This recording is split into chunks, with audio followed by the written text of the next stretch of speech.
Welcome, everyone. Today I'll review one of my favorite tower defense games, Bloons TD6. The game was made by Ninja Kiwi and was released at the end of 2018. Despite being released 2.5 years ago, the game is still getting regular updates on a regular-ish monthly basis, which is a great thing. Hell, they even update BTD5 though less frequently. The game is obviously enough, the 6th mainline game in the Bloons franchise and the best one at that. All the towers, especially the monkeys, look really polished and well done. I personally like this much more than the previous iterations of the game, so I'm glad they did something different with the art style. Almost all the maps are great despite the difficulty, although #alt should belong in an entirely different category of difficulty. The maps are really well designed, and most fit into the category they're in. Some of them even have some special features that don't alter the gameplay or help the player at all, but they're a fun addition. For example, it's the case with Candy Falls, where green-haired monkeys appear and play a sound when you click on specific things.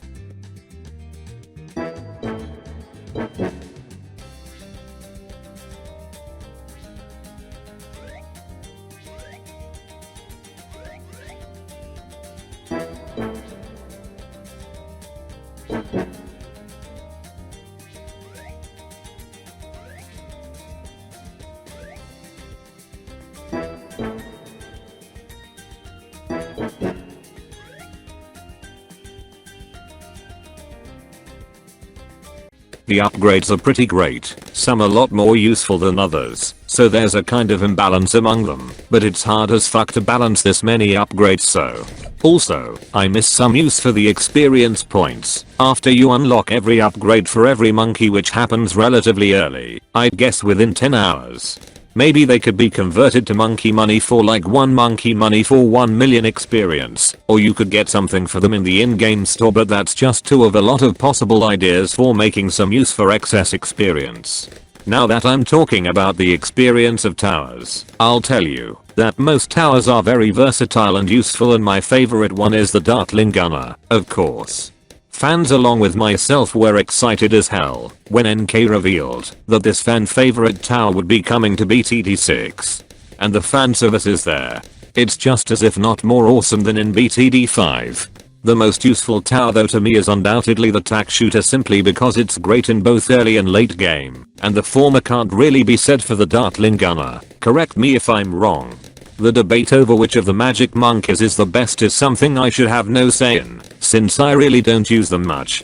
Although there is that which farm is the best debate that I do have a stance on, and in my opinion bottom path is the way to go. Monkey banks ain't worth shit in comparison.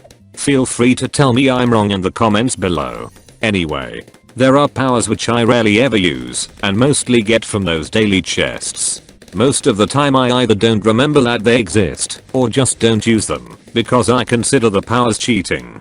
Then there's the trophy store, which has some amazing stuff, but they're locked behind trophies which can only be earned by competing in races, which to be honest I don't like. They are timed events and most of the time hard as fuck and don't interest me enough to participate in them. They give an incredibly low amount of trophies anyway. Then there's Odyssey mode. When it was revealed that this mode would make its way to BTD6, fans of BTD5 were really excited, and I was just like, meh. I don't hate it, I consider it quite fun, but it's just long and the rewards are kinda not worth the hassle in my opinion. The challenges, to be honest, don't interest me. For me, the fun of the game is to black border every map with every medal.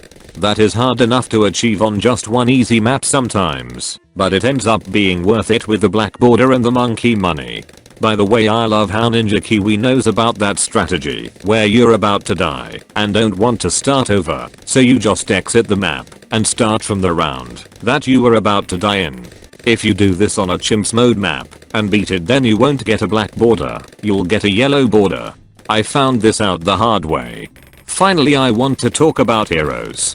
Heroes are getting too much focus in my opinion. Like in every update there is a new hero, but why? Why not just make a new tower instead of a lot of heroes? Yes, I know that making a new tower is a lot harder than just a hero, but still. They could take more time to not make heroes, but to make a tower. A hero doesn't even have different paths for their upgrades. There are more than enough heroes, and NK should do a hero halt for a while to make other more awesome things. Oh, and Abin and Adora are my heroes of choice. Anyway, let's jump to the conclusion. In conclusion, Bloons TD6 is a fantastic game and the pinnacle of the Bloons franchise. It has vastly improved visuals compared to earlier iterations, and the addition of heroes may seem a bit overdone to some, but a welcome addition nonetheless. With the regular updates and the game being feature-rich, it is definitely worth the money and the countless hours poured into it. I give Bloons TD6 a 9 out of 10. The game is available on Steam and Android/iOS, and NK have plans for a console port, which they confirmed during a live stream Q&A session on their YouTube channel. Fun fact that I was one of the people who asked repeatedly until they noticed. The chat was flooding, so you can't blame me for sending a message every 20 seconds. All links are in the description.